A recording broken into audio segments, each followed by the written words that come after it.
네, 안녕하세요. 이승민입니다. 네, 저는 등산을 주말에 요즘 즐겨서 하고 있는데요. 어제도 이제 친구들이랑 이제 뭐 한 500m, 600m 정도의 그렇게 아주 낮지만은 않은 산을 올라갔었습니다. 근데 그 산이라는 게 뭐 처음에 이렇게 급경사로 올라가면 사실 되게 힘들잖아요. 되게 숨도 많이 차고 다리도 아프고 해서 막 심장이 터질 듯한 되게 좀 힘든 그런 고비를 또 잘 넘겨야 또 정상까지 갈 수 있는 건데 그 요즘은 이렇게 되게 힘들고 막 숨이 막 턱까지 차오를 때는 의도적으로 상당히 천천히 깊게 이렇게 숨을 쉬려고 많이 노력을 합니다. 그래서 제가 등산을 계속해 보니까 막 헐떡거리면서 짧고 아주 가파른 호흡을 아주 빨리빨리 할수록 더 힘이 들더라고요. 그래서 뭐 등산 갈 때 되게 힘든 고비가 있을 때마다 그 의도적으로 천천히 깊게 이렇게 호흡을 하려고 애를 쓰니까 상대적으로 힘든 것도 좀 덜 느껴지고 이 고비를 좀 넘기는데 더 용이한 이제 그런 부분이 분명히 있었습니다. 그래서 이제 제가 경험했던 이런 호흡과 관련된 문제들에 대해서 오늘은 어떤 정신과적인 문제와 호흡과 관련된 얘기를 좀 드리려고 합니다. 사실 이 숨이 찬다는 게 제가 병원에서 접하는 아주 흔한 환자분들의 증상입니다. 어떻게 보면은 아주 뭐 우울하다든지 뭐 불안하다든지 이런 얘기보다도 더 자주 듣는 얘기가 호흡이 가쁘다, 숨이 차다, 가슴이 답답하다 이런 얘기들을 정말 많이 듣게 되는 건데요. 왜냐하면 이 숨이 차다는 게 어떤 정신과적인 주된 증상 중에 하나라서 그렇죠. 특히 여러분들이 잘 아시는 이제 공황장애 같은 경우는 이제 가슴이 두근거리고 숨이 차는 게 가장 대표적인 증세죠. 그래서 젊은 분들이든 나이 드신 분들이든 알 것 없이 이렇게 숨이 차다는 얘기를 호소하는 분들이 되게 많은데, 물론 이제 이런 경우는 우리가 이제 공황장애를 처음부터 의심하는 것은 아니고 이 사람이 숨이 차는 것이 어떤 다른 내과적인 문제는 없는지를 이제 우선으로 잘 봐야 되겠죠. 그래서 이제 어떤 내과적인 진료도 없이 숨이 찬다고 이렇게 병원에 오신 분들은 그래도 뭐 심장이나 폐에 어떤 문제가 혹여나 있을지도 모르니까 뭐 내과 병원 같은 데 가서 아주 뭐 간략한 뭐 심전도 검사나 뭐 이제 엑스레이 정도는 한번 검사를 해보기를 이제 얘기를 하는 경우가 많습니다. 그래서 만약에 내과적인 다른 문제가 없는데도 숨이 찬다 이러면은 우리가 이제 공황장애가 대표적인 불안장애인 거잖아요. 그래서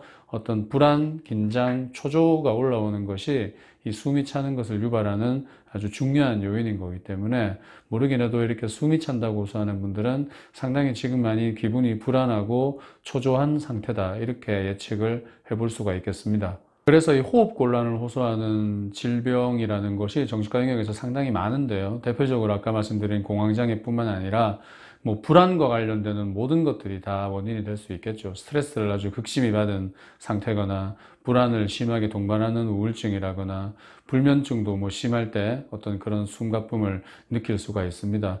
그 잠 얘기가 나와서 하는 얘기인데 여러분들 되게 잠을 못 주무시면은 막 누워서 이렇게 잠을 청하는데 잠이 안 오잖아요. 그러면은 사람이 당연히 잠이 안 오니까 불안해지고 온몸에 힘이 들어갈 수밖에 없게 되는 거죠. 그러면 이게 잠을 자야 되는데 잠이 안 오니까 되게 걱정이 많아지고 불안해지면서 호흡 곤란이 벌어지는 경우도 상당히 많습니다. 그래서 이제 불면증으로 호소하는 분들이 잠자리에서 잠을 잘 못 자면서 이런 숨이 잘 안 쉬어진다든지 이런 얘기를 하는 분도 상당히 많고, 어떤 분들은 또 이렇게 숨이 찬다고 얘기하는 경우도 있지만 또 숨 쉬는 게 너무 의식이 된다 이런 얘기도 많이 또 하세요. 그래서 이게 숨이 찬다고 느끼진 않지만 원래 사람은 숨 쉬는 거를 되게 의식을 안 하고 자연스럽게 숨을 쉬게 되는데, 이렇게 불편한 분들은 내가 한숨 한숨 쉬는 게 너무 의식이 된다는 거죠. 그래서 가슴이 나왔다 들어갔다가 배가 나왔다 들어갔다 하는 그런 숨 쉬는 게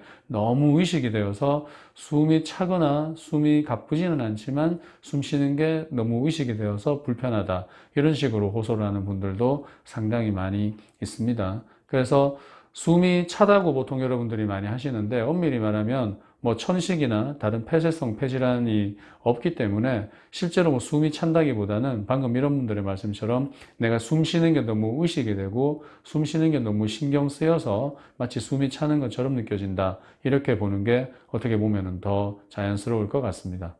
그래서 우리가 이제 긴장을 낮추기 위해서 여러 가지 명상을 많이 활용하고 그 명상에서 가장 대표적으로 쓰는 게 이 호흡 관련 명상이죠. 그래서 호흡 관련 명상에서는 우리가 이제 호흡 명상을 할 때는 우리가 아무 생각을 하지 않고 숨 쉬는 것만 집중하면서 내가 눈을 고요히 감고 마음을 편안하게, 몸을 편안하게 한 상태에서 깊게 들이쉬고 내쉬고 이런 숨 쉬는 거에만 집중을 하는 거죠. 다른 일체의 생각을 하지 않으면서 숨 쉬는 거에만 집중하면 왠지 불안도 가라앉고 마음이 차분해지는 것을 느끼실 수가 있습니다. 그래서 우리가 숨 쉬는 것은 우리가 생존을 하기 위해서 당연히 해야 되는 거지만 우리가 숨 쉬는 것만 집중하고 있을 때 일체의 다른 잡생각이나 불안이나 우울을 일으키는 생각들이 사그러들고 마음이 평온해지는 거기 때문에 이런 명상에서도 호흡 명상을 많이 활용한다는 것이 그만큼 우리가 불안을 낮추기 위해서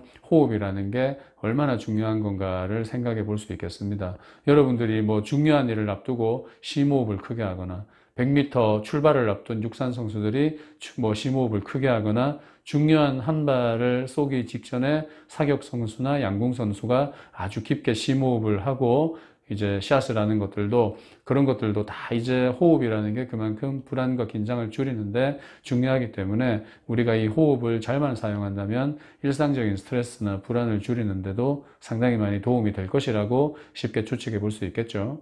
그래서 우리가 불안을 조절하기 위해서는 호흡을 잘 활용하는 것이 중요합니다. 아까 제가 등산 때도 말씀을 드렸지만은 아주 가빠르게 빠르게 짧게 호흡하는 것보다는 천천히 깊게 호흡하는 것이 불안을 낮추는 데는 상당히 많이 도움이 되기 때문에 여러분들이 되게 스트레스를 많이 받고 긴장되어 있는 상태라면 의도적으로 호흡을 천천히 깊게 해 보시라고 말씀드리고 싶습니다. 그렇게 깊게 천천히 호흡하면 몸도 같이 릴렉스가 되기 때문에 이 잔뜩 긴장과 불안으로 힘이 들어간 몸이 상당히 많이 이완되는 걸 느낄 수가 있거든요. 그래서 몸의 힘도 빠지면서 긴장과 불안 상태도 줄어들기 때문에 우리가 뭐 당장 뭐 신경 안정제를 먹거나 병원을 뛰어갈 수 없는 상황에서 이 급작스러운 불안을 낮추는데 제일 도움이 되는 것이 바로 이 호흡이라고 할 수 있겠습니다. 그래서 여러분들이 긴장이 많이 되거나 불안하면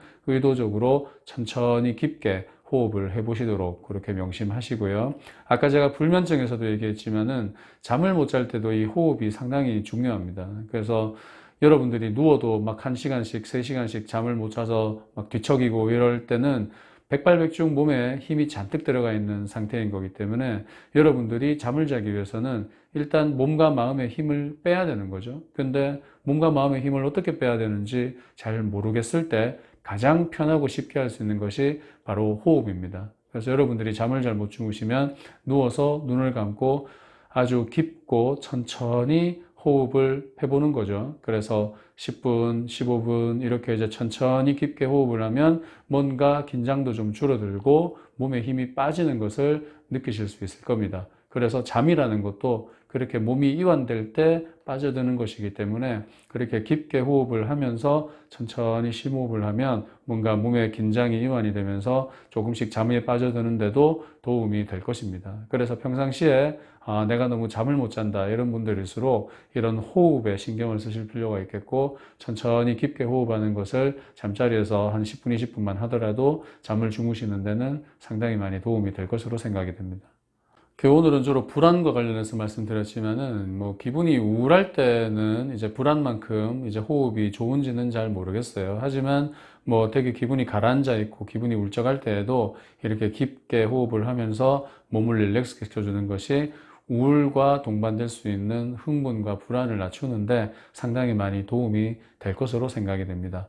그래서 여러분들도 우리가 사람으로 사는 이상 가장 기본적으로 하는 것이 호흡인데 이 호흡만 잘 활용하더라도 나의 어떤 불필요한 긴장과 불안을 많이 낮출 수 있다는 것을 유념하셔서 평상시에 깊게 천천히 호흡하는 연습을 낮에도 밤에도 이제 해보신다면 내가 되게 긴장되고 스트레스가 많은 상황에서 그런 것들을 조절하는데 많은 도움이 될 것으로 생각합니다.